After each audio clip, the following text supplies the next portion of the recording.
ரீசெண்டாக என் ஹாஸ்பிட்டலுக்கு ஒரு 20 வயசு பையன் வயிறு வலி வாந்தி காய்ச்சலோட வந்தான். அவனை எக்ஸாமின் பண்ணி பார்த்தப்போ அவனுக்கு கண்ணில் மஞ்சக்காமல் இருந்துச்சு. பிளட் டெஸ்ட் எடுத்து பார்த்தப்போ அவனுக்கு ஹெப்படைட்டிஸ் ஏ இன்ஃபெக்ஷன் இருக்குது கன்ஃபார்ம் ஆச்சு. இங்கே வெளியே எங்கேயாச்சும் சாப்பிட்டியான்னு கேட்டப்போ ரீசெண்டாக நான் பானிபூரி சாப்பிட்டேன் அப்படின்னு சொன்னான். ஸோ அந்த பானிபூரியிலிருந்து தான் இந்த ஹெப்படைட்டிஸ் ஏ வைரஸ் அப்படிங்கிறது டிரான்ஸ்மிட் ஆயிருக்கு. அதுக்காக நீங்கள் பானிபூரி சாப்பிடாதீங்கன்னு சொல்ல, கண்டிப்பாக ஹைஜீனிக்காக இருக்க இடத்துல இருந்து தான் எடுத்துக்கணும் அப்படிங்கிறேன். பானிபூரி மட்டும்தான் இந்த ஹெப்படைட்டிஸ் ஏ இன்ஃபெக்ஷனை காஸ் பண்ணுமான்னு கேட்டால் இல்லைங்க. அன்ஹைஜீனிக்காக எந்த உணவுல இருந்து சாப்பிட்டாலும் வரத்துக்கு வாய்ப்புகள் இருக்குது.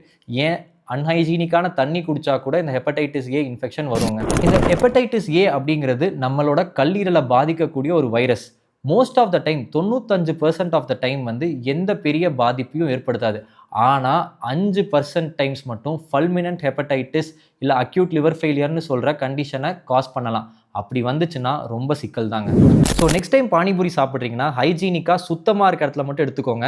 அதே அன்ஹைஜீனிக்காக இருந்துச்சுன்னா அப்போவே வேண்டான்னு சொல்லிடுங்க. அப்போ தான் இந்த மாதிரி இன்ஃபெக்ஷன்லேருந்து நம்ம தப்பிக்க முடியும். ஸோ இந்த வீடியோவை உடனே வந்து உங்கள் பானிபூரி லவரான ஃப்ரெண்டுக்கு ஷேர் பண்ணிவிடுங்க. ஷேர் பண்ணிவிட்டு சேஃபாக இருடா அப்படின்னு சொல்லிடுங்க.